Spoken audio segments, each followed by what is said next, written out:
దేవుణ్ణి ఎందును పెట్టి మనం ఆరాధించాలి, ఎందును పెట్టి దేవుణ్ణి కనపరచాలి, ఎందును పెట్టి దేవుణ్ణి మనం స్తుతించాలి అని మనం చూసుకుంటే, గడిచిన వారం అంతా కూడా దేవుడు ఎంతగానో కాసి కాపాడి మనందరినీ కూడా తన రెక్కజాటును భద్రపరుచుకుని మన సజీవులుగా ఉంచి ఈరోజు ఆయన సన్నిధిలో కూడుకుని ఆయన స్తుతించడానికి కనపరచడానికి ఈ సమయం మనకి ఇచ్చినందుకు ఆయనకి ఎంతైనా మనం కృతజ్ఞత కలిగి ఆయన ఎంతో ప్రేమతో దేవుణ్ణి మనం కనపరచాలి. దేవుణ్ణి ఆరాధించడం అంటే రెండు మాటలు పాడుకుని 4 మాటలు విని దేవుణ్ణి ఆరాధించేది అది ఆరాధన కాదు. ఆరాధన అనేది వ్యక్తిగతంగా మన జీవితం అయి ఉండాలి. మన వ్యక్తిగత జీవితం దేవునికి అర్పణ అయి ఉండాలి. ఆరాధన అనేది దేవునికి అర్పించడం. మనం దేవునికి ఏం అర్పిస్తున్నాము, ఎలాంటి అర్పణ అర్పిస్తున్నాము, దేవుడు మన నుంచి ఏ అర్పణ కోరుకుంటున్నాడు అనే దాని గురించి ఈరోజు కొన్ని మాటలు మనకి అనుకుని తర్వాత దేవుడిని స్తుతిద్దాం. దేవుడు ఎప్పుడూ కూడా ఆయన శ్రేష్టమైనది కోరుకున్నాడే కానీ మనకు నచ్చింది దేవుడు కోరుకోవాలి. దేవుడికి ఎవరైనా సరే శ్రేష్టమైనది వాళ్ళు మిగిలిపోయింది, మనకి ఎక్కువైపోయింది, అది ఎవరికి ఇస్తాం మనం? పక్షిగాలకో పేదలకో చూస్తూ ఉంటాం. కానీ దేవుడు భిక్షగాడా, దేవుడు పేదవాడా, సర్వోన్నతుడు ఆయన సమస్తము మనకు ఆయన అనుగ్రహిస్తే మనకు వచ్చినాయే కానీ మనకంటూ ఏమీ లేదు. అలాంటి దేవుణ్ణి మనం ఎలా ఆరాధిస్తున్నాం, దేవుడు మనల్ని ఎలా అంగీకరిస్తున్నాడు అనే దాని గురించి కొన్ని మాటలు మనకి ఆలోచించుకుందాం. యోహాను సువార్త పేజీ నెంబర్ 83, యోహాను సువార్త 4వ అధ్యాయం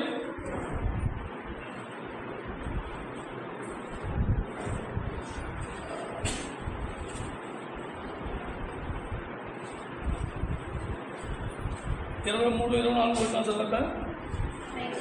అయితే యథార్థముగా ఆరాధించువారు ఆత్మతోనూ సత్యముతోనూ తండ్రిని ఆరాధించు కాలం వచ్చుతున్నది, అది ఇప్పుడునూ వచ్చే ఉన్నది. తను ఆరాధించువారు అట్టువారే కావాలని తండ్రి కోరుతున్నాడు. దేవుడు ఆత్మ కనుక ఆయన ఆరాధించేవారు ఆత్మతోనూ సత్యముతోనూ ఆరాధింపవాలని. మనం ఎలా ఆరాధిస్తున్నాము, దేవుడు ఏం కోరుకుంటున్నాడు? యేసుక్రీస్తు ప్రభు అయితే స్పష్టంగా చెప్పాడు ఏమని? తండ్రిని ఆరాధించేవారు ఆత్మతోనూ సత్యముతోనూ. ఆత్మతో సత్యముతో మనం ఆరాధించాలి దేవుణ్ణి. మన ఆత్మలో సత్యము అనేది ఉండాలి. ఫస్ట్ సత్యం అనేది అంటే మనం మందిరాన్ని వచ్చి మనం కూర్చుని 24 మాటలు విని కానుకేసుకుని వెళ్ళిపోతే ఆరాధన అవుతుందా? అసలు మనం యథార్థతగా మన దేవుని కోసం కనిపెట్టుకుని నా ప్రభు నాకన్నా ముందుగా చిత్తపడి ఉన్నాడు, నా ప్రభు కోసం నేను ముందుగా వేచి వెళ్ళాలి, నా ప్రభుని నేను దర్శించాలి, నా ప్రభు నాతో మాట్లాడతాడు అని ఆశతో యథార్థతో మనసు కలిగి మనం వచ్చి ఉండాలి. ఎవరైనా సరే యథార్థత మనసుతో నా ప్రభు నా ప్రియుడు నా కోసం వేచి ఉన్నాడు, నా ప్రియుడిని నేను దర్శించడానికి వెళ్తున్నాను అనే మనసు కలిగి ఉండాలి. కానీ ఎంతసేపు కూర్చోవాలి, తిరిగి మనం ఎంత టైంలో వెళ్ళాలి ఇంటికి, తర్వాత వెళ్ళి మన పనులు మనం ఏం చేసుకోవాలని ముందుగానే మనం డిక్లేర్ చేసుకుని ఆ పనులన్నీ మన ఆలోచనలో పెట్టుకుని మన హృదయంలో బయట ఉన్నవన్నీ మనం నింపుకుని మందిరంలో వచ్చి కూర్చుంటే అది మన యథార్థత హృదయం కాదు. ఆ మనసులో మన దేవుడు పలికిన మాట ఏ మాట మన మనసులోకి ప్రేరేపించదు. ఎందుకంటే మన హృదయం అంతా కూడా కల్పషంతో నిండిపోయి లోకంలో ఉన్న ఆలోచనతో నిండిపోయి ఉన్నప్పుడు ఇక్కడ ఎవరు కాదు, ఎవరు బోధించినా కనీసం యేసుక్రీస్తు ప్రభు వచ్చి బోధించినా అది మన మనసుకి తాకనే తాకదు. మనం యథార్థత హృదయం కలిగిన దేవుడు మనలోంచి యథార్థత కోరుకుంటున్నాడే కానీ మనం ఇచ్చే కానుకను కోరుకుంటలేదు. ఆయన దేవుడు మన నుంచి కోరుకునేది యథార్థత. అంటే మనలో ఎప్పుడు కూడా సత్యం ఉండాలి. ఆయన సత్యాన్ని కోరుకుంటున్నాడే కానీ మనకు నచ్చిన జీవితం జీవించి ఆదివారం మందిరంలోకి వచ్చి ఎంతో దీనంగా కూర్చుని బైబిల్ పట్టుకున్నందుకు మనం ఆరాధకులు కాదు.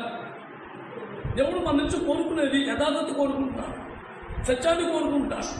ఆ సత్యం లేనప్పుడు ఆయన ఏమంటున్నాడు, నీ అంతా నాకు అసహ్యం అంటున్నాడు.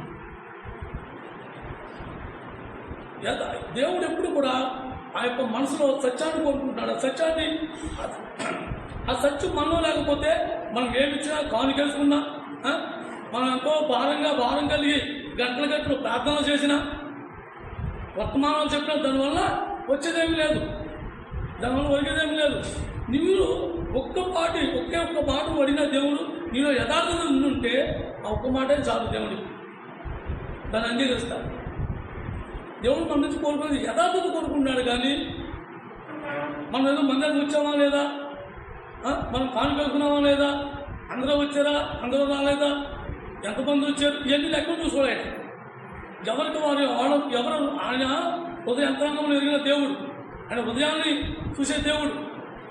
మనం చేతులు ఎత్తుకుంటాం కానీ ఆయన హృదయాన్ని ఎత్తుకుంటాం. మన హృదయంలో ఏముందో, మన మనసులో ఏముందో ఆయనకు అన్నీ తెలుసు. కాబట్టి మనం యథార్థత కలిగి ఉండాలి. యథార్థత లేకపోతే దేవునికి మనం ఓ తండ్రి నీకు ఎంతైనా వందనాలు నాయన అన్న మాట అది వ్యర్థంగా మనం పలికినట్టే. అదే మనం సత్యంగా నిజంగా ఓ ప్రభా నా మనసుకు నువ్వు తప్ప ఎవరున్నా నాయన, నా మనసులో ఏమీ పెట్టుకోకుండా నువ్వు దేవానికి నిండా వందనాలు నాయన అంటే దేవునికి అదే అర్థం. మన మనసు మన హృదయం మందిరానికి వచ్చినప్పుడు ఎప్పుడు కూడా దాన్ని శుభ్రంగా ఖాళీ చేసుకుని ఆకలితో రావాలి. ఆకలితో అంటే భోజనం చేసే ఆకలి కాదు, దేవుని వాక్యం నింపుకునే ఆకలితో రావాలి. ఆ ఆకలితో మనం ఎప్పుడైతే వస్తామో దేవుడు ఆయన మాటలతో మనల్ని కడుపు నిండా, మన హృదయం నిండా ఆయన వాక్యంతో నింపబడతాం. ఆ సత్యాన్ని మనం ఎప్పుడు కూడా గ్రహించుకోవాలి. ఎప్పుడు కూడా మనలో సత్యం ఎంతవరకు మనలో సత్యం ఉందో దేవుడు అంతవరకు కూడా మన అర్పణ అంగీకరిస్తూ ఉంటాడు. మనలో ఎప్పుడైతే యథార్థత లేదో నామకార్థంగా వచ్చి ఏదో కూర్చుని వెళ్ళిపోతే వదిలిపోతుంది. ఆదివారమే కదా, ఓ రోజు వెళ్ళిపోయి కూర్చుంటే అది ఆరాధన అయిపోతుంటే అది అసలు ఆరాధనే కాదు. ఆరాధన క్రైమ్తో కూడింది. ఆరాధన ఉంటుందే కూర్చుని మందిలో కూర్చొని కాన్ఫరెన్స్ కాదు. ఆరాధన అనేది మన జీవితంలో ప్రతి వారం మనం ఏం పెట్టున్నామో దాంట్లో ఎంతో కొంత నేర్చుకునే స్వభావంలో మనం ఉండాలి. మనం ఎవరు పరిపూర్ణం కాము, ఎవరు ఒక్కసారి దాన్ని విడిచిపెట్టుకోలేము. కాబట్టి మనం ఇన్నదాన్ని రోజు ఎంతో కొంత మనం నేర్చుకుంటూ ఉండాలి.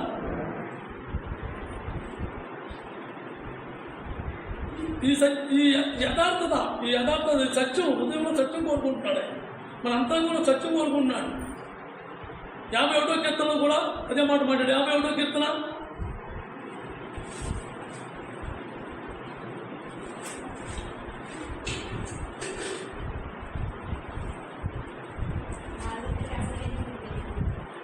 478 పేజీ నెంబరు 6వ వచనం చదవనగా, నీవంతరంగములో సత్యం కోరుతున్నావు, అందరేమో నాకు జ్ఞానము తెలియజేస్తున్నావు. మన అంతరంగంలో సత్యాన్ని కోరుకుంటున్నాడే. మన అంతరంగంలో సత్యాన్ని కోరుకుంటున్నాడు. మన అంతరంగంలో సత్యం ఉంటే మనం స్వతంత్రంగా జీవిస్తాం. దేవుని పట్ల స్వతంత్రంగా జీవిస్తాను. ఓ ప్రభా నువ్వు ఎలా ఉండమన్నా నేను అలా జీవిస్తున్నాను, నాకు ఇది పొదువుగా ఉంది, నాకు పొదువు నువ్వు తీర్చాడు, దేవుడు తీరుతాడు. మన అంతరంగంలో సత్యం లేనప్పుడు మనం ఉపవాసాలున్నా, మన బోరుని ఏడుతో ప్రార్థన చేసినా దానివల్ల ప్రతిఫలం రాదు. దానివల్ల మనకేమీ కలిసి రాదు, ఏమీ ఉండదు. మనం అనుకుంటూ ఉంటాం, అయ్యో నేను ఉపవాసం ఉన్నాను, ఎంతో కన్నీడు ప్రార్థన చేస్తాను. కన్నీడు ప్రార్థన నేను ఎవరు చెప్పమన్నాడు? యేసుప్రభు ఏడుతో కూర్చోమన్నా. నేను ఎప్పుడు ఆనందించమన్నాడు. నువ్వు ఆ ఆనందం ఎలా కోల్పోతున్నావు? ఈ లోకంలో ఉన్నవన్నీ మనసులో పెట్టుకుని, ఈ లోకంలో ఉన్న చెత్తంతా నేను నింపేసుకుని, దేవుడు చెప్పే మాటలు ఆలోచించకుండా దేవుడు చెప్పే మాట నీ చెవులోకి వెళ్ళకుండా, నీ మైండ్లో పెట్టుకోకుండా, నీ అంతరంగం అంతా కూడా చెత్తతో నింపుకుంటే ఈ మాట ఈ పైనుంచి ఈ చెవుల నుంచి ఈ చెవులోకి వెళ్ళిపోతుందే కానీ నీ అంతరంగంలో మార్పు ఎలా ప్రేరేపిస్తుంది? కాబట్టి దేవుడు ఆ కీర్తనగాడు ఏమంటాడు? నువ్వు అంతరంగంలో సత్యం కోరుకునేవాడు అంటున్నాడు. లేకపోతే కీర్తనగాడు కూడా మనలాగానే పాపం చేశాడు. ఆ దావీదు మనలాగా పాపం చేశాడు. పాపం చేసి ఎప్పుడైతే ఆ యొక్క ప్రవక్త వచ్చి చెప్పినప్పుడు ఎమ్మటే ఓ దేవా అని ముందుపడి ఏడ్చాడు. నేను పాపంలో ఉన్నాను, నా తల్లి పాపంలో నన్ను గర్భంధాన్ని కన్నది అని ఎప్పటికప్పుడు పశ్చాత్తాపంతో ప్రతిదాన్ని మనం ఒప్పుకుని విడిచిపెట్టుకుంటమే అంతరంగంలో సత్యం. నీ అంతరంగంలో సత్యం ఉన్నదా? నీకు ఎప్పుడప్పుడు పశ్చాత్తాపం కలుగుతూ ఉంటుంది. ప్రతి విషయంలో ప్రతిదానికి పశ్చాత్తాపం కలిగి ఐక్యత కలిగి ఉంటాం. అలా లేకోకుండా నాకు నచ్చినట్టుగా నేను చేసి మందిరం నుండి వచ్చి కానుకేసుకుని ప్రార్థన చేసుకుని ఆ రొట్టె బొక్కు తిని వెళ్ళిపోతే దానివల్ల నువ్వు ఇంట్లో కూర్చున్నావంటే మందిరానికి వచ్చినావు. అందుకనే దేవుడు ఏమంటున్నాడు? యెషయా గ్రంథంలో చూద్దాం. యెషయా గ్రంథం 1వ అధ్యాయం page number 568. Page number 568. Page number 568. యెషయా గ్రంథం 1వ అధ్యాయం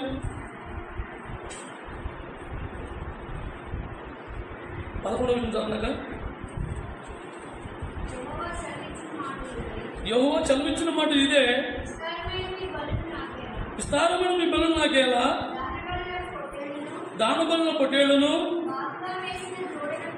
బాగుగా మేసిన దూడల క్రొవ్వును నాకు వెక్కసమాయను, కోడిల రెక్కమందైనను, గొర్రె పిల్లల రెక్కమందైనను,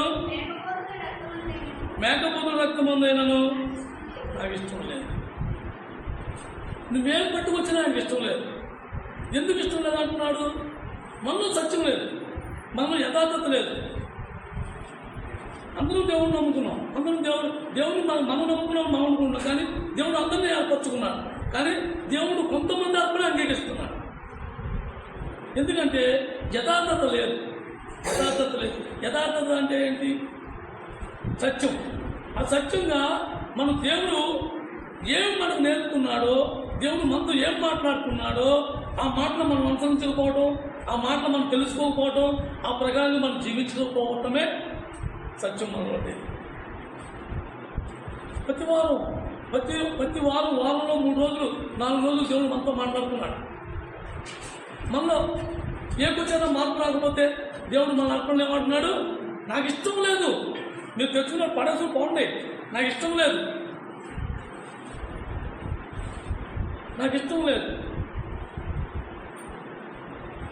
ఎందుకు ఇష్టం లేదంటున్నాడు?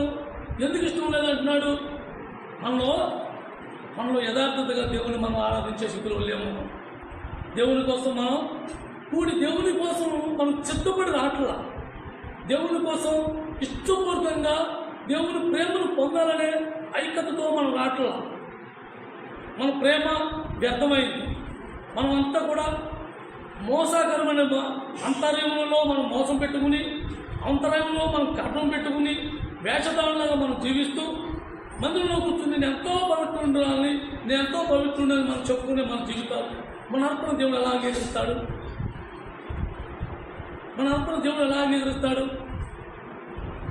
మార్కు సువార్త ఇవన్నీ మనం క్యాన్సిల్ మార్కు సువార్త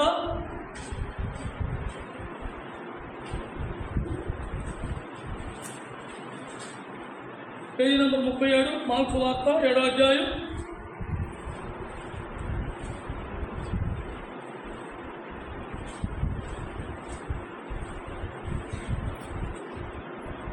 6-7 ఉండగా, అందుకైన వారితో ఇలాగ చెప్పెను,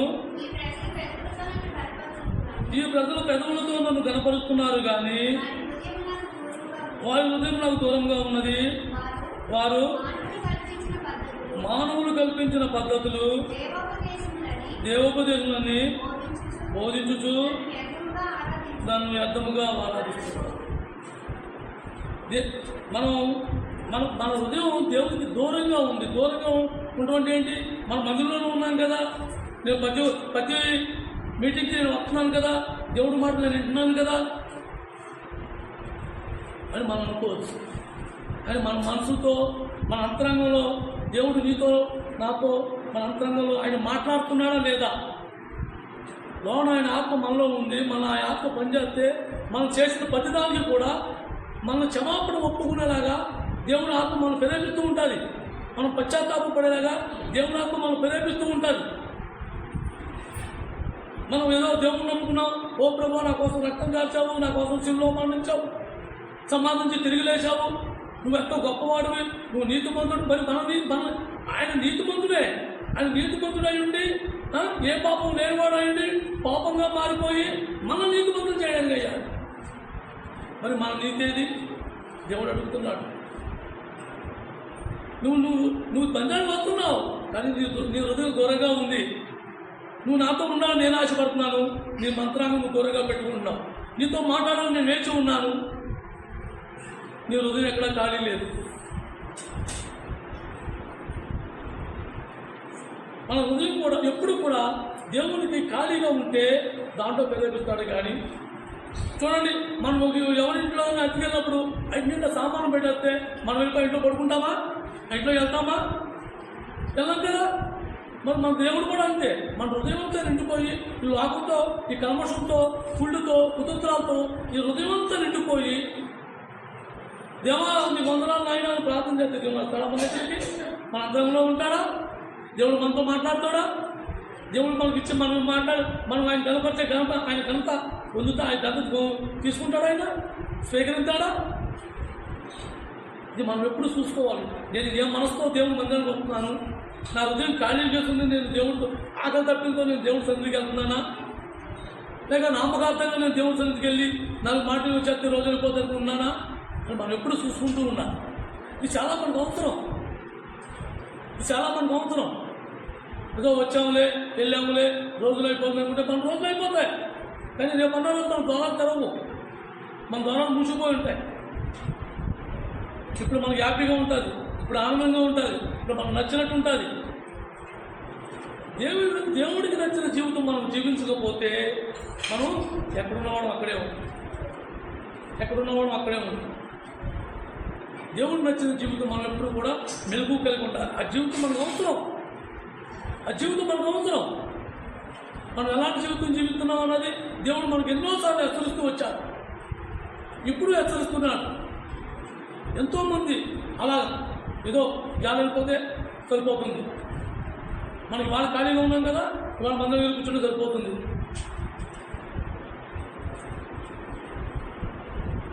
కొంతమంది ఉద్దేశం ఎలా ఉంటాయంటే, నేను ముందంటే మీద గొప్ప, నేను కాబట్టి మందిరం 6 నిమిషాలు మీటింగ్కి వెళ్ళాను, నేను కాబట్టి అంటూ ప్రార్థనకి వెళ్ళాను, నేను మందిరం దేవుడు జనంలో కూర్చోడమే పెద్ద గొప్ప అనే మనస్తత్వంగా ఉంటూ ఉంటారు. మనం వెళ్ళినా వెళ్ళకపోయినా దేవుడి పని దేవుడు చేసుకుంటూ వెళ్ళిపోతాడు. అది మన అవసరం. ఆ మాట మనకు కావాలా అక్కలేదా, నా కోసం దేవుడు ఏం మాట్లాడుతున్నాడో, నేను ఏమి నేర్చుకోవాలో అని తప్ప మనలో ఉండాలి. కానీ దేవుడికి అవసరం. ఆయన ప్రభు ఆయన మాట్లాడి సరిపోతాడు.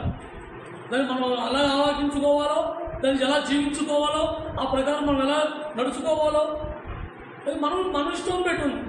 ఆయన అయితే ఎవరిని బలవంతం చేయడు, ఎవరిని ఆయన ఒప్పించడు. మనమే ఒప్పుకోవాలి. ఓ ప్రభు నా పాపంలో జీవించు, మళ్ళీ నేను ఇంతవరకు వ్యర్థంగా జీవించా, నా నేతలు తెరపబడ్డాయి ప్రభా, ఇప్పుడైనా ఇక్కడైనా నేను నీతిగా జీవించడానికి ఆయన నాకు అనుమతి ప్రభా. మనం పనికి మనం తీసుకొచ్చి ఆయన ఏం చేశాడు? ఆయన పరిశుద్ధ సావాసంలో కూర్చోబెట్టాడు. కానీ మనం ఇంకా ఆ పాత గతాన్నే మనం కలుపుకుంటూ జీవిస్తున్నామే. కానీ దాన్ని విడిచిపెట్టుకుని నా పాత స్వభావాన్ని తీసేసి నూతన స్వభావాన్ని నాకు దేవుడిచ్చాడు, కాబట్టి నా హృదయాన్ని ఎప్పుడు కూడా నేను దేవుడి కోసం వేచి ఉంచుకోవాలి అని మనం అనుకోవాలి. అని దానికోసం దాచుకోవాలి. దేవుడు ఏమంటున్నాడు? వాళ్ళు యథార్థతో ఆరాధిస్తున్నారే కానీ వాళ్ళ హృదయంలో నాకు స్థానం లేదు. దేవుడు నువ్వు పెదాలతో ఉండే పప్పుల కోసం ఆయన ఎదురు చూస్తున్నా, నీ హృదయం కావాలని చూస్తున్నాడు. నీ హృదయం నా హృదయంలో నేను ప్రేరేపించి లోన ఆయన నివాసించడానికి వేచి ఉన్నాడు. మన పెదాలతో నాలుగు మాటలు చెప్పి ఇదే నీకు ఆరాధన అనుకునే ఆరాధన కోసం ఆయన ఎదురు చూస్తున్నా, మనం వేసే కానుకల కోసం ఆయన ఎదురు చూస్తున్నా, మనం ఇచ్చే దశంపాదం కోసం ఆయన ఎదురు చూస్తున్నా. ఆయన మన కోసం కావాలని చూస్తున్నాడు. నువ్వు కావాలి, నాకు నువ్వు కావాలి. నీ జీవితంలో యథార్థత ఉందా? నీ హృదయంలో యథార్థత ఉందా? నీ హృదయం నాకే ఇచ్చావా, లేకపోతే నీ హృదయం నుండా కామసంతో నింపేసుకున్నావా అని దేవుడు అడుగుతున్నాడు.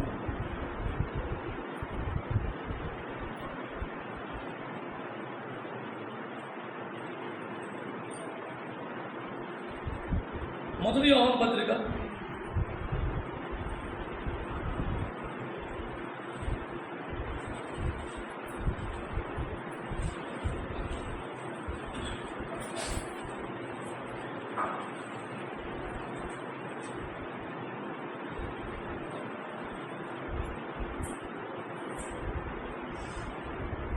పేజీ నెంబర్ 223 మొదటి యోహాను పత్రిక 4వ అధ్యాయం 223 పేజీ నెంబరు మొదటి యోహాను పత్రిక 4వ అధ్యాయం 20 వచనం చదవక, ఎవడైనాను నేను దేవుణ్ణి ప్రేమించుకున్నానని చెప్పి తన సహోదరుని ద్వేషించిన యెడల వాడు అబద్ధికుడగును.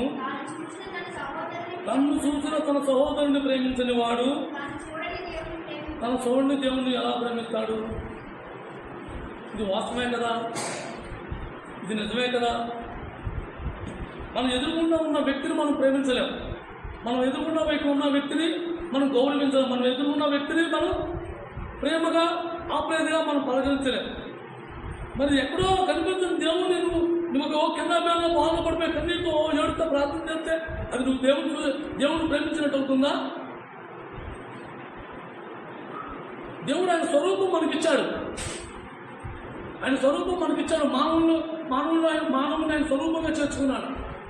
ఆయన స్వరూపంలో ఉన్న ఆ దేవుడిని మనం ఆయన యొక్క సహోదరుని మనం ప్రేమించినప్పుడు మనకు కనిపించిన దేవుడిని మనం ఎలా ఆరాధిస్తున్నాం? ఇవాళ నన్ను దేవుడు ప్రశ్నిస్తున్నాడు. మీరు శిశువులు కదా, శిశువుల సహవాసంలో ఉన్నారు కదా, మీరు నిజంగా ఐక్యత కలిగి సహవాసంలో ఉన్నారా? ఎంతమంది ఐక్యత కలిగి సహవాసంలో ఉన్నారు?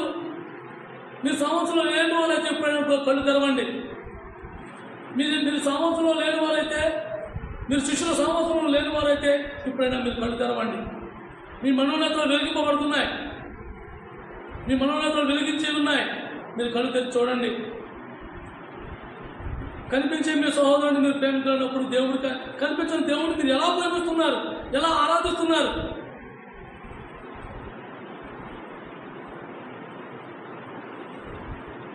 దేవుడు మనం ప్రశ్నిస్తే మన దగ్గర సమాధానం ఉందా? మన దగ్గర ఏదైనా సమాధానం ఉందా? ప్రతిసారి కూడా దేవుడు మనల్ని హెచ్చరిస్తున్నాడు, ప్రశ్నిస్తున్నాడు. మన పడుకొని స్థితి నుంచి మనం లేవనెత్తుతున్నాడు, మన కాసి కాపాడుతున్నాడు. అనేకమైన అనర్థాలు, అనేకమైన ప్రమాదాలు ఈ మధ్యకాలంలో ఒక 20 రోజులు ఈ మధ్యలో ఎంత భయంకరమైన ప్రమాదాలు అంటే అన్నీ కూడా అశాంతి మరణాలు, దుర్మరణాలు, భయంకరమైన స్థితి. ఏ రోజు ఏం సంభవిస్తుందో, వారు టీవీ పెడితే ఏ వార్త వినాలో అనే అంత భయంకరమైన రోజుల్లో మనం ఉన్నాం. దేవుడు కోరిన దాంట్లో ఒక్క దాంట్లో మన జీవితాన్ని కొనసాగిస్తున్నామా?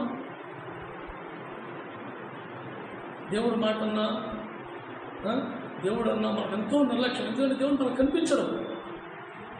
కనిపించడం. కానీ దేవుడు ఏమన్నాడు? నీ మనోనేత్రాలు వెలిగింపబడ్డాయి, నేను వెలిగింపబడ్డ నేత్రాలతో నువ్వు చూస్తే నీ పక్కన నేను కూర్చునున్నా, నీతో నేను తిరుగుతున్నా, నేను చూస్తే తెలుస్తుంది అంటాడు. మనం లోకంలోనే అంధత్వంలో మనం ఉండి దేవుణ్ణి ఎలా చూడగలుగుతాం? లోకంలోనే గుడ్డితనంలో మనం ఉండి దేవుణ్ణి ఎలా చూడగలుగుతాం? మనం ఏ స్థితిలో ఉన్నా దేవుడు మనం ప్రేమిస్తున్నాడు. ఆఖరి గడియ వరకు ఆయన ప్రేమిస్తూనే ఉంటాడు. మనం ద్వేషించడం దేవుడు. ఆఖరి సమయంలో మనం ఆయన సన్నిధిలో చేరతామో లేదన్నది మన ఇష్టం.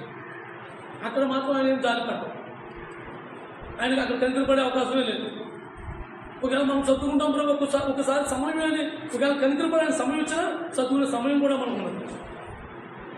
అన్నీ జరిగిపోయి రక్కపాటు జరిగిపోదు. మన జీవితాల్లో మనం ఎలా జీవిస్తున్నామో, మన సాటి సహోదరులు మనం ప్రేమిస్తున్నామో ద్వేషిస్తున్నామో అది మనమే చూసుకోవాలి.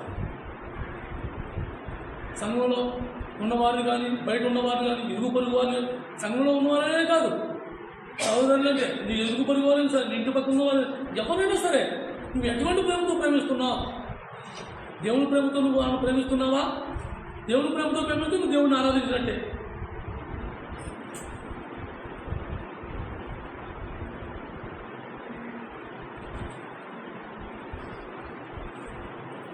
మత్తయి సువార్త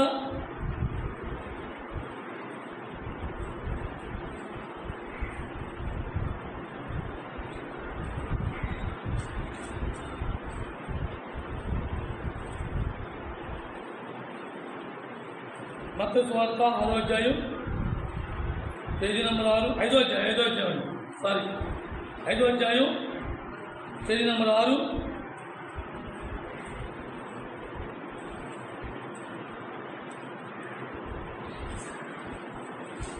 23, 24 చదవక. కావున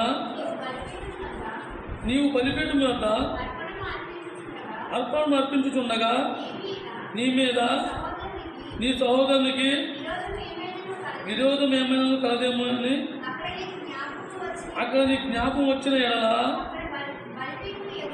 బలిపీఠం ఎదుగుతూనే నీ అర్పణను విడిచిపెట్టి మొదట వెళ్ళి నీ సహోదరునితో సమాధానం పడము, అట్లు తర్వాత వచ్చి నీ అర్పణ అర్పించుము. నీ సహోదరునికి విరోధం ఏమైనా ఉందేమో, నీ సహోదరుడు విరోధం ఏమైనా ఉందేమో అని మనం చూసుకోవాలి. ఎందుకు చూసుకోవాలి? ఎందుకు నా సహోదరుడి మీద నా సహోదరుడికి విరోధం ఉందని, అవతల వ్యక్తి నా మీద విరోధంగా ఉన్నాడని నేను ఎందుకు సమాధానం పడాలి? ఎందుకంటే అవతల వ్యక్తి నా మీద ద్వేషం ఉంది అంటే నేను పాపం చేశాను. ఆ వ్యక్తికి వ్యతిరేకంగా నేను తప్పు చేశాను, ఆ వ్యక్తికి వ్యతిరేకంగా నేను పాపం చేశాను. లేకపోతే నా మీద ద్వేషం ఉండదు కదా. ఈ మాట మనం చాలా జాగ్రత్తగా మనం గమనించాలి. ఆయన ఏమంటున్నాడు? నీ సహోదరుడు నీ మీద భేదం కోపం, అదే మన భాషలో చెప్పండి, కోపం ఏమైనా ఉందేమో నువ్వు వెళ్ళి సమాధానం పడ. అంటే ఏంటి? నేను అవతల వ్యక్తికి నా మీద కోపం ఉంటే నేనే ఎందుకు సమాధానం పడాలి? ఎందుకు సమాధానం పడాలి? ఎందుకు సమాధానం పడాలి అంటే నా మీద అవతల వ్యక్తికి కోపం ఉంది. ఎందుకు కోపం ఉందంటే అవతల వ్యక్తికి వ్యతిరేకమైన పాపం నేను చేశాను. లేకపోతే కోపం ఉండదు కదా. అనేక మంది ఉన్నారు లోపల, అందరూ నా మీద కోపం ఎందుకు ఉండదు కదా. ఒక వ్యక్తి నా మైండ్లో ఆలోచనలో గుర్తొచ్చిన వ్యక్తి కోపం వచ్చిందంటే నువ్వు చేసింది కూడా నీకు కోపం రావాలి. అందుకే నువ్వు సమాధానం పడాలి. ఆ రోజు నేను అలా ఉండకపోతే నీకు నా మీద భేదం రాదు. నేను ఆ రోజు నన్ను తిట్టుండకపోతే నా మీద నీకు ఆ భేదం రాదు. నన్ను క్షమించు అని నేనే నీ సమాధానం పడాలి. ఎందుకంటే నేను పాపం చేస్తేనే అవతల వ్యక్తి కోపం. ఈ గ్రహింపు మనకు చాలా అవసరం. అది నువ్వు సమాధానం పడి వచ్చిన తర్వాత అప్పుడు నీ అర్పణ అర్పించాలి.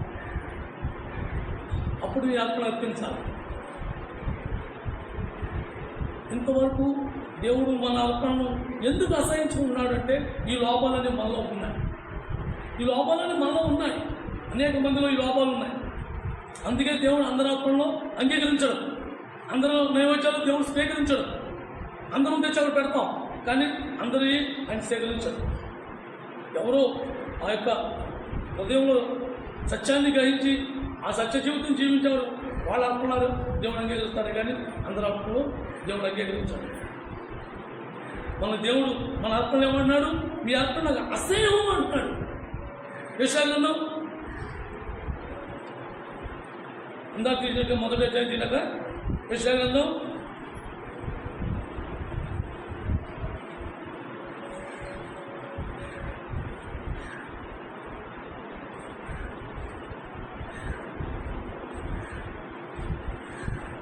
యెషయా గ్రంథం 1వ అధ్యాయం 13వ వచనం. మీ నైవేద్యములు వ్యర్థము, అది నాకు అసహ్యం పుట్టించు దుర్వాసన చాలక, నాకు అసహ్యం పుట్టించు దోపార్పణ. అసహ్యం అంటే అసహ్యం దేని చూసి మనం అసహించుకుంటాం? రోడ్డు వారం నా పెంట చెత్త లేకపోతే పనికి పని అయినా పడేసినప్పుడు అది మన వాసన వచ్చినప్పుడు అని అసహించాం. దేవుడు మన అర్పణ అలా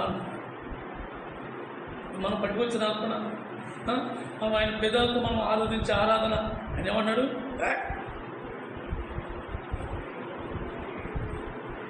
ఇంతకన్నా దౌర్భాగ్యమా మనకి? ఇంతకన్నా దౌర్భాగ్యమా దేవుడు మనం ఇచ్చేది? అన్ని సమకూర్చి ఆయన ఇచ్చాడా? అన్ని స్వేచ్ఛలు ఇచ్చాడా? సంతోషాన్ని ఇచ్చాడా? ఆనందాన్ని ఇచ్చాడా? ఆ ఉన్న ఆనందాన్ని బాగుపోయి లోకంలో కలిసిపోయి లోకంతో జీవిస్తూ లోక మర్యాదను అనుసరిస్తూ లోక ఘనతలు కోరుకుంటూ దేవుడిని నిర్లక్ష్యపెడుతున్నామా? దేవుడికి రావాల్సిన గత దేవుడికి ఇవ్వకుండా మనం కనపరుచుకున్నామా? మనం సంతోషించుకుంటున్నామా? మన మార్గమైతే ఎత్తనుకుంటున్నామా?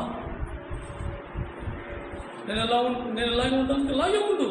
దేవుడు ఎవరిని దేవుడు ఏమీ బలవంతం చేయడు. నువ్వు ఎలా ఉన్నావు అలాగే ఉండు. కానీ కానీ ఒక రోజు నేను అడుగుతాడు, నీకు ఇలా చెప్పినప్పుడు నువ్వు వినలేదా? నీ హెచ్చరికలు వచ్చినప్పుడు నువ్వు వినలేదా? నీ అర్థం నాకు అసహ్యమని నేను చెప్పినప్పుడు నీకు అర్థం కాలేదా? అడుగుతాడు దేవుడు, ఖచ్చితంగా అడుగుతాడు. అందరినీ అడుగుతాడు, తక్కువ నిడిచిపెట్టి. మనం అనుకోవచ్చు, ఇవాళ నేను హ్యాపీగా ఉన్నాను, నేను సంతోషంగా ఉన్నాను,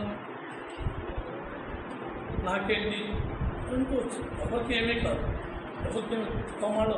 ఆ బస్సులు ప్రయాణాలు రైలు తాటం ఏంటి గౌరవం? దాంట్లో మనం ఉండకూడదని ఏమైనా ఉందా? అలాంటి ఎన్ని అక్కడే జరుగుతాయో మనకు కూడా జరగచ్చు. కొంచెం దాకా భూకంపం వచ్చింది, మనకు రాకూడదని ఏమైనా ఉందా? దేవుడు హెచ్చరిస్తున్నాడు.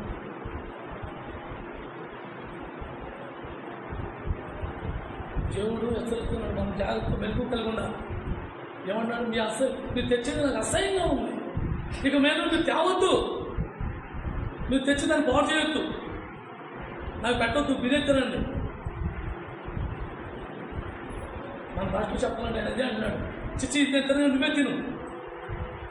మనం అంటాం చూడండి, ఒకసారి ఇంట్లో బాగోపోతే నాకు వద్దు, ఇది నువ్వే తిను. ఎందుకు నీకు నచ్చలేదు? మరి నాకెలా నచ్చుద్ది? మన సమయం ఉంటే దేవుడు మనలో వస్తామా? సమయం లేకపోతే రామా? సమయం ఉంటే దేవుడు ప్రార్థిస్తామా? లేకపోతే చేయమా? దేవుడు నిర్లక్ష్యమా? దేవుడు మనం ఏమెత్తున్నావు? దేవుడు నీ ఆస్తి కోరుకుంటున్నాడా? నీ ధనం కోరుకుంటున్నాడా? నీ సంపద కోరుకుంటున్నాడా? ఏం కోరుకుంటున్నాడు దేవుడు నీ నుంచి? నీ అంతరాత్మ కోరుకుంటున్నాడు, నీ హృదయం కోరుకుంటున్నాడు, నీ లోపల ఉన్న సత్యాన్ని కోరుకుంటున్నాడు. సత్యం కావాలంటున్నాడు. నీలో యథార్థత కావాలంటున్నాడు. నువ్వు పెదార్థం నాకు పప్పులు ఉండద్దు, నువ్వు పెదార్థం నాకు వండి పెట్టేదే నా నోటికి వెళ్ళవయ్యి. నువ్వు పెదార్థం వండి పెట్టేసి నా నోటికి వెళ్ళవయ్యి. నాకు శ్రేష్టమైనది కావాలి.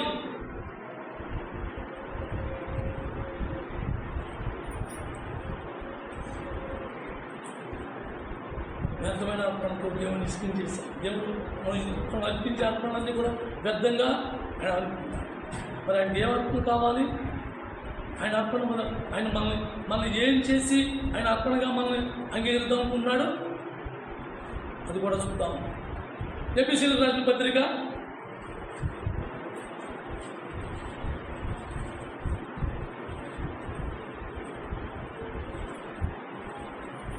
175 పేజీ నంబరు. ఎఫెసీయులకు రాసిన పత్రిక 5వ అధ్యాయం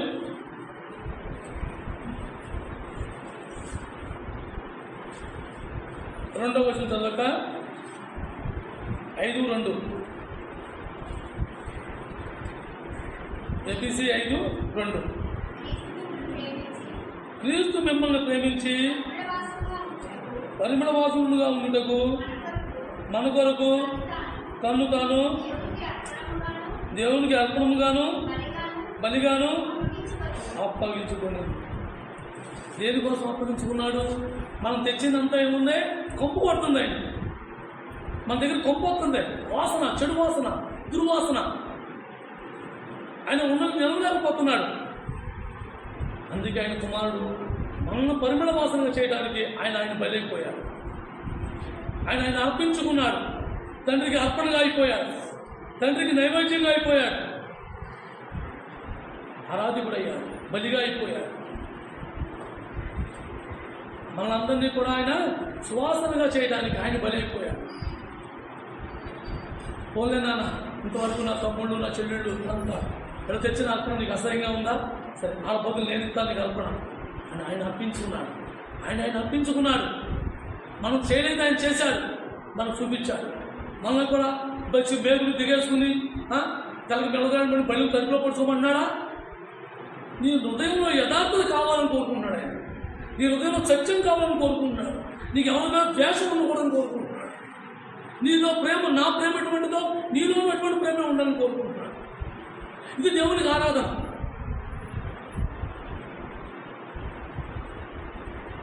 మనం ఎదురు పెట్టి ఆరాధించాలన్నది దాని గురించి మనం 2 నెలలు పెట్టి జ్ఞానించుకున్నాం. కానీ అసలు ఆరాధన అంటే ఏంటో అన్నది వాళ్ళు మనం జ్ఞానించుకున్నాం. మనం ఇచ్చే ఆరాధన ఎలా ఉంది? కంపు కొడుతుంది, వాసన వస్తుంది, చెడు కంపు, దుర్వాసన.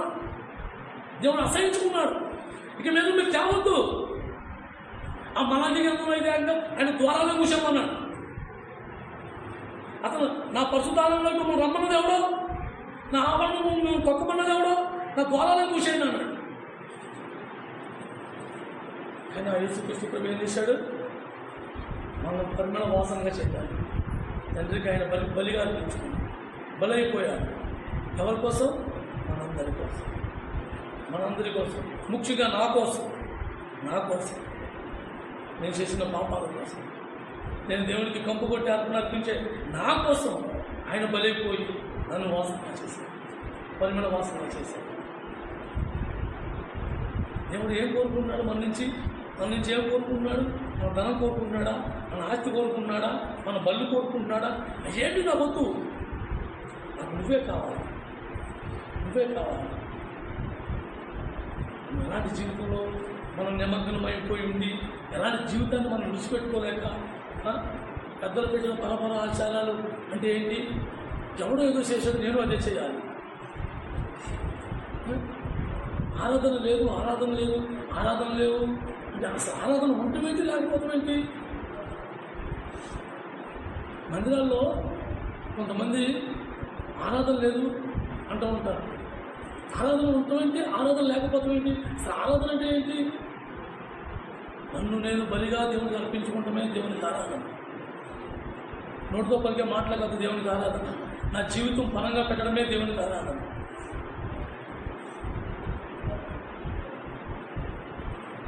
చాలా కాలం కింద వరకు కూడా నేను అలాగే అనుకునేవాడిని. ఎప్పుడైతే దేవుడు నా మనోన్నతలు తెలుపబడ్డాడో నేను నష్టపోతానే ఇష్టమే. నా దేవుడిని మాత్రమే నేను ఆరాధించలేకుండా నేను ఉండలేను. ఎందుకంటే నా పట్ల ఆయన చేసిన కార్యాలు, నా జీవితాన్ని ఈరోజు పొందేసుకుంటే నేను ఎక్కడ ఉండవచ్చు? నా జీవితమో ఏ కంపు కొట్టే జీవితంలో జీవించింది నన్ను పరిమళ వాసన చేశాను. దుర్వాసన, పనికి మాలిన వాసన, ఎవరు దగ్గరికి రాని కంపు, అసహించుకునే కంపు. ఆ కంపు నుంచి విడిపించాను. ఆ కంపు నుంచి విడిపించి పరిమళ వాసనగా చేశాను. ఆఖరి గడిలో అయినా నా జీవితం ఆయన కోసం నేను జీవించకపోతే ఎంతవరకు ఆయన వేచి ఉంటాడు? అలాగే ఏదో ఒక రోజు ఏదో కోసం మనం కూడా అలాంటి ప్రయాణాలు చేస్తూ ఉంటాం. జాగ్రత్త. మన ప్రాణం పోకుండా ఉండదని మాత్రం నేను చెప్తున్నా.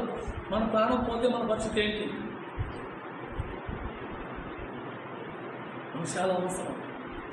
దేవుడిని ఎందుకు పెట్టి మనం ఆరాధించాలి అంటే, కంపు కొట్టే మన అర్పణలు కాదని అయినా పరిమళ వాసనగా చేశాడు. ఆయన బలైపోయి చేశాడు. ఊరికే చేతుల మాత్రమే చేయలే. చేతులు లేకపోతే అత్తర కొట్టేసి తండ్రి అని ఆయన ఎవరా? ఆయన స్వయంగా ఇష్టపూర్వకంగా ఆయన ఎలా మరణిస్తాడో తెలుస్తుంది. ఆ మరణానికి అంగీకరించిన మహనీయుడు ఆయన. ఆయన చెప్పిన మాట పట్టుకుని మనం జీవితం చాలని జీవితం కోసం ఆయన ఎదురు చూస్తున్నాడు. కానీ ఆయన ఇంకలా చచ్చిపోతామని తెలుసుంటే మనం ముందే గుండె చచ్చిపోతామని మనకి చెప్పుకోవడానికి మనం కూడా చేశాడు. ఆయన తెలుసు, యేసుక్రీస్తు ప్రభువుకు తెలుసు. నేను ఇన్ని సంవత్సరాలు ఇక్కడ జీవించిన తర్వాత నా జీవితంలో 3.5 గంటల వ్యవధిలో నేను నరకం అంటే ఏంటో రుచి చూడాలి అనే విషయాన్ని తెలుసుండి కూడా ఇష్టపూర్వకంగా ఆయన సరెండర్ అయ్యాడు.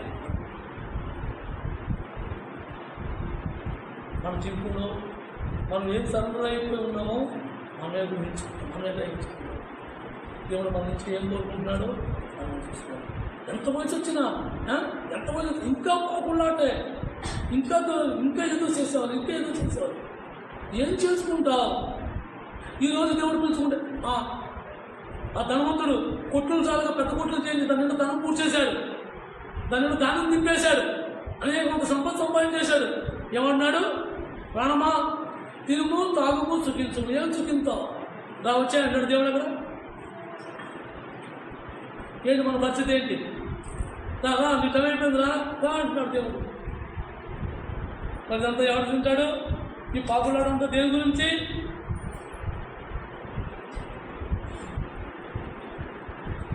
మన జీవితంలో మన బతకాన్ని పాపులాడాలి, కానీ పాపులాడు కోసం మనం బతుకుతాం.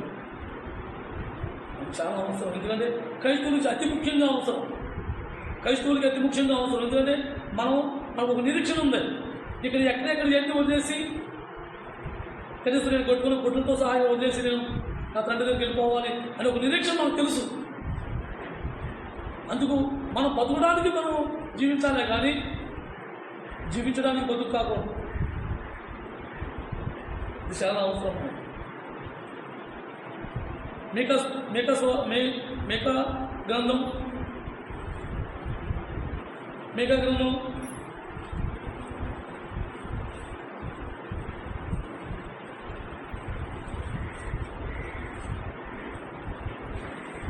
746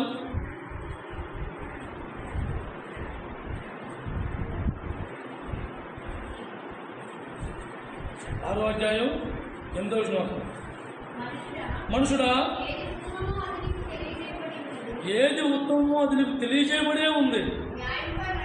న్యాయముగా నడుచుకొనుట, కనికరమును ప్రేమించుట, దీన మనసు కలిగి నీ దేవుడి యొక్క ప్రవర్తించుడు.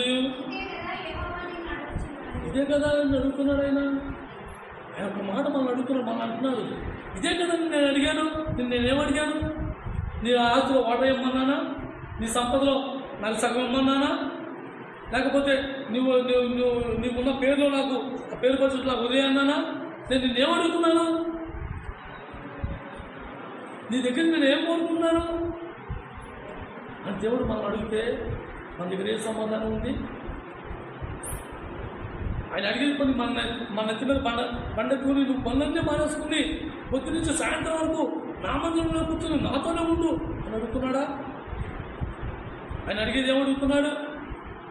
మనం ఆయన ఏది ఇష్టమో మనకు తెలిసే ఉన్నాం. ముందు నుంచి ఆయన అన్నీ తెలుగు వచ్చేసాడు. ఓ మనుషుడా, మనం పచ్చాన్ని పిలుస్తున్నాడు. మనుషులు బట్టి పిలుస్తున్నాడు ఆయన.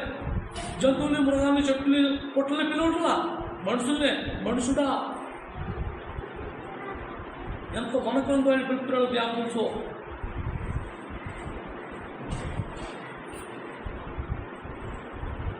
ఏది ఉత్తమో నీకు తెలిసే ఉన్నది. న్యాయంగా నడుచుకుంటా, యథార్థంగా ప్రేమించుట, దేవుని ఎదుట దీన మనసు కలిగి. దీన మనసు సాగులేదు మనం దీన మనసు కలిగి ఉండడం కాదు.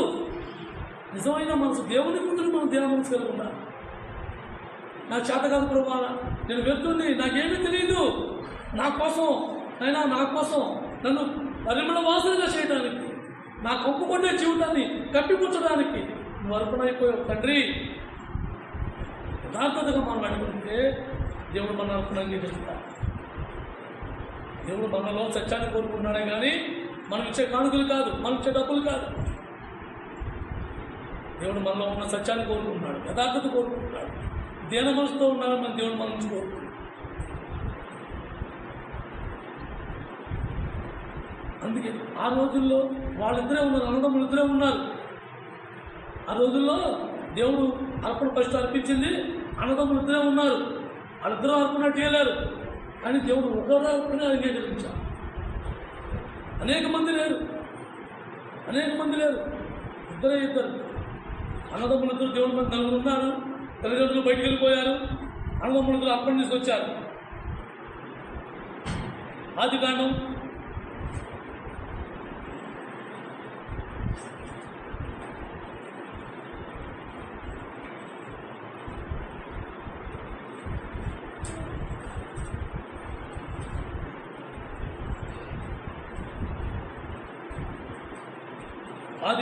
4వ అధ్యాయం పేజీ నెంబర్ 3.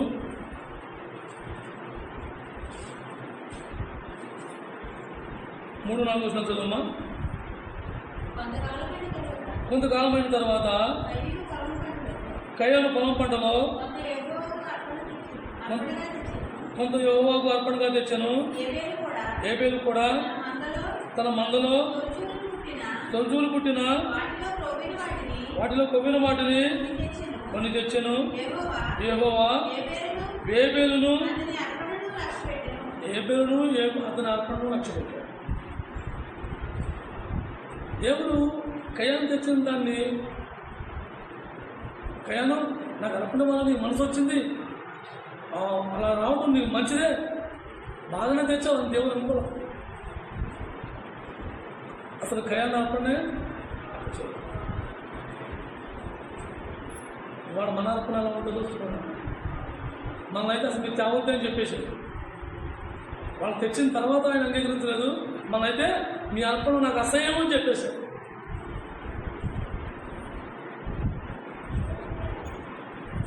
కానీ ఏబేలు కూడా తన మందలో కొన్నే తెచ్చాడు, మందంతతో ఒకసారి పెట్టేలా కొన్నే తెచ్చాడు. దేవుడు చూసేది అంతరంగాన్ని, మనం ఇచ్చే విధానాన్ని, మనలో ఉన్న అంతరంగాన్ని. బుద్ధి నుంచి కూడా దేవుడు నీ అంతరంగం గురించే మాట్లాడుతున్నాడే కానీ నీలో సత్యం ఉన్నదా లేదా అన్న దాని గురించే మాట్లాడుతున్నాడు. కానీ నువ్వు ఎన్ని రోజుల మందిరానికి వస్తున్నావు, ఎందుకు ప్రార్థన అంటున్నావు, ఎంత భారీ ప్రార్థన చేస్తున్నావు, ఎంత కన్నీరు కాపుతున్నావు దేవుడు చూడట్లా. దేవుడికి కావాల్సిన ఒకటే, నీ అంతరంగంలో యథార్థత, సత్యం. దేవుడు సత్యాన్ని కోరుకుంటాడు. మనసు ఎదురుకుండా మాట్లాడటం, మనసు వెళ్ళిపోయిన తర్వాత ద్వేషంగా భేదం పెంచుకోవడం, ఇటువంటిదా దేవుడు మనం పట్టుకొచ్చి అర్పించే అర్పణ. దేవుడు స్వరూపం, అందుకని దేవుడు ఆ మాట రాయించాడు. ఎదురుగుండా కనిపించే సహోదరుని ప్రేమించలేని వాడు కనిపించని నన్ను ఎలా ప్రేమిస్తాడు? దేవుడు మనం ఇది కోరుకుంటున్నాడు, మనం సత్యం కోరుకుంటున్నాడు, యథార్థత కోరుకుంటున్నాడు. మందులో కూర్చుని అందులో వచ్చిన మాటిని ప్రార్థన అయిపోయిన సెకండ్ ఇచ్చుకుని ముద్దులెట్టుకుని వెళ్ళిపోతాం, ఇది కోరుకుంటున్నా దేవుడు. అసలు నువ్వు నిజమైన యథార్థత కలిగి నువ్వు సెకండ్ ఇస్తున్నావా?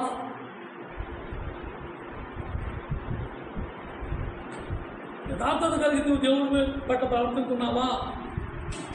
నేను సత్యం ప్రకారం సత్యంతో జీవిస్తూ సత్యాన్ని అనుసరిస్తూ నువ్వు జీవిస్తున్నావా?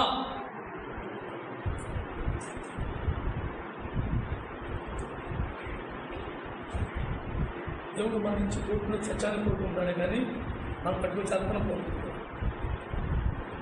ఆ ఏబేలు ఏం చేశాడు? అప్పుడు మనలో ఏడుకుని తీసుకురాలి, ముందుగా చిత్తపడ్డాడు. నా ప్రభు కోసం నేను తయారు చేయాలని ఆశ కలిగి ఉన్నాడు. అలాగే మనం కూడా నా ప్రభు కోసం ఇంతవరకు నాకు తెలియలా, ఇంతవరకు నేను కష్టాలతో నేను జీవించేశా. నా ప్రభు నాతో మాట్లాడాడు, ఈ మాట నా హృదయాన్ని తాకింది, నా జీవితంలో మార్పు రావాలి, నా ప్రభు కోసం నేను జీవించాలి, నా ప్రభుకి నేను బలిగా ఉండాలి, నేను బలి పశువుగా నా ప్రభుకి నేను చిత్తపడాలి. ఆ పశువుగా నేను ఉన్నప్పుడు, ఆ బలి పశువుగా నేను ఉన్నప్పుడు నా ప్రభు నన్ను అంగీకరించాలి. ఈ మనసుతో జీవించాలి, ఈ మనసు కావాలి దేవుడు, ఈ యథార్థత కావాలి దేవుడికి. ఏవేలో అప్పుడు ఏరుకుని తీసుకురాల మందుని అటు పుట్టగానే వాటిని ఏర్పాటు చేశాడు. ఒక ఆయన అంటే నాలాంటి కక్కుతాడు, 2 గొర్రెల్ని, మంచి గొర్రెల్ని తీసుకొచ్చి మేపుతున్నాడు. మేపుతా మేము వచ్చి భార్య అన్నాను, ఎందుకండి అన్నారు. ఎందుకండి అంటే దేవుడి కోటిది మన కోటి అన్నాడు. దేవుడికి ఏదండి అన్నాడు. ఎప్పుడు కానీ నేను చెప్తాను అన్నాడు. బాగా తయారైన తర్వాత దానిలో చచ్చిందాడు. అదే దేవుడి దాని గురించి చచ్చిపోయింది అన్నాడు. ఇలాంటివి మన అర్థం. దేవుడికి పోతే దేవుడికి ఇద్దాం అనుకున్నాను, మిగిలింది నాకు.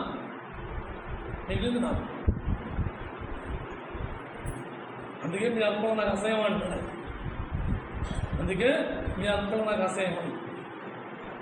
కానీ ఏ విధంగా చేయాల, ముందుగానే కొత్తగానే అట్లా ఏర్పరిచేశాడు. ఇవి దేవుడి, ఈ మిగిలిన నాయి అని పక్కకే దేనికి దాన్ని కేటాయించేశాడు. వాటిని శుభ్రంగా తయారు చేశాడు. వాటికి ఒక మచ్చ కానీ, ఒక గుండు కానీ, ఒక గుడ్డితనం కానీ, ఒక గుడ్డితనం కానీ, కళ్ళలోని కుచ్చులు కాదు, ఇటువంటి ఏమీ లేకుండా తయారు చేశాడు.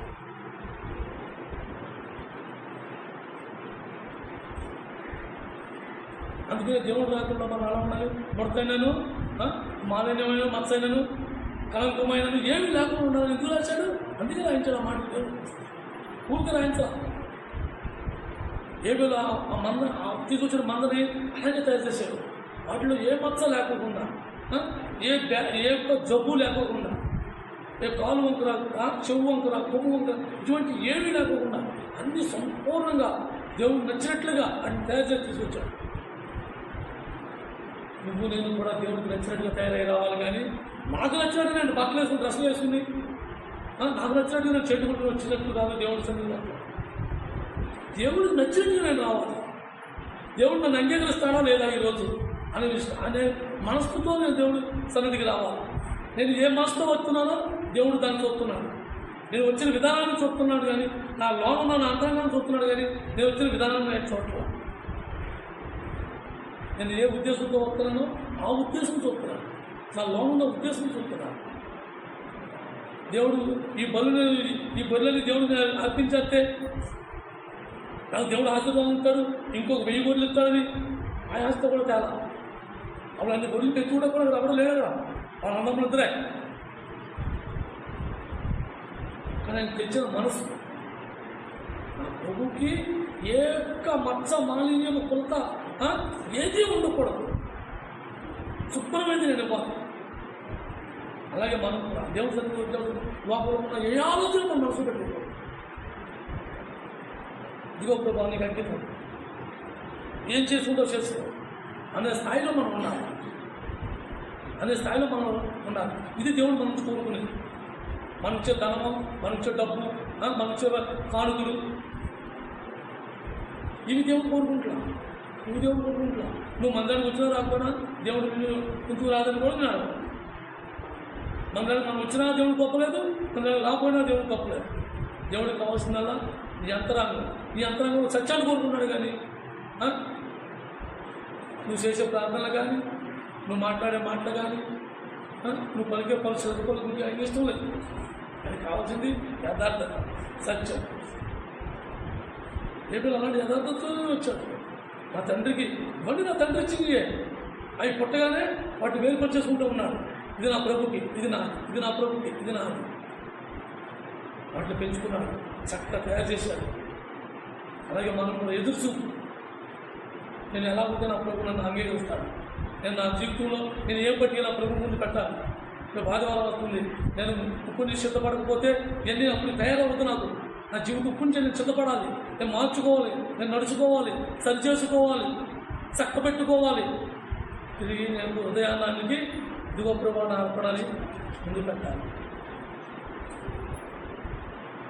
ఏం కోరుకుంటున్నాడు మన నుంచి దేవుడు? ఏం కోరుకుంటున్నాడు? ఆయన ఏమన్నాడు? మేఘతో ఏమన్నాడు దేవుడు? ఇదే కదా ఆయన అడిగింది. ఏంటి? న్యాయంగా నడుచుకుంటా, యథార్థమైన ప్రేమ కలిగి ఉండట, దేవుని ఏంటో ధ్యానం. మూడే అడిగాడు ఆయన.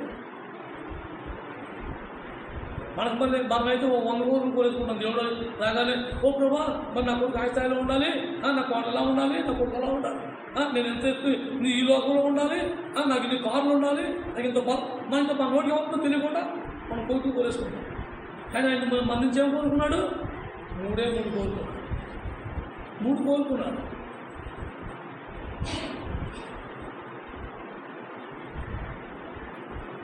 మనం ఎలా జీవిస్తున్నాము? మనకి ఎంత టైం ఉన్నా మనం సరిపోవట్లేదు. ఆదివారం ఆ రోజు మందిరానికి రావడానికి ఎంతో భారం, ఎంతో వేదన, వెనకాల భుజానికి పెద్ద బండ కట్టుకుని నడవలేక ఈడ్చుకుంటా ఇలా అట్లా చూడండి, అలాగా అంత భారంతో మనం మందిరానికి వస్తాం. అందులో మనం బండ్లు ఎక్కుతున్నారా, చాలా ఎక్కుతున్నారా, నెత్తి పెద్ద పెద్ద పెద్ద బత్తాలు ఎక్కుతున్నారా, ఏమీ ఉంది. ఆయన కోరుకున్నాడు, ఏం కోరుకున్నాడు? 3 మాట్లాడుకుంటున్నాడు. నన్ను బండ్లో పోయి మళ్ళా నువ్వు ఎప్పుడు ఎక్కడికి వెళ్ళొద్దు, నా దగ్గరే కూర్చుంటేనే నువ్వు నీ అర్థం అంగీకరిస్తానని చెప్పలా. నువ్వు ఎక్కడున్నా, ఎలాగున్నా నీ హృదయం నాతో ఉన్నా అని అది కోరుకుంటున్నాడు. నువ్వు ఎలాగున్నా సరే, నీ పన్ను మానద్దు, నీ పన్ను చేసుకో, కానీ నీ అంతరంగంలో నాకు కావాలి. నీ అంతరంగంలో నేను ఉండాలి. నా చోటు నాకు ఇచ్చే, నా చోటుని అవ్వకపోద్దు, నా చోటు నాకు ఇచ్చే. ఆ చోటు కూడా నాకే కావద్దు. వారి లోపల బోర్డు అన్నీ ఉన్నాయి, ఇవన్నీ ఎక్కడ పెట్టినా నా మనసులో దాచుకుంటా. నాకు అవసరమైనటువంటి తిరుగుతాను, అప్పుడు ఎదుగుండా వచ్చిన మాటలు చెప్పి వెళ్ళిపోతే వెళ్ళలే. నా మనసులో మాత్రం వద్దు, నా మనసులో ఖాళీ లేదు. నా మనసు నిండా బోర్డులు ఉన్నాయి, ఇవన్నీ నేను దాచుకున్నాను. వీటిని నేను బయటికి విడిచిపెట్టు, నేను వదులుకోలేదు.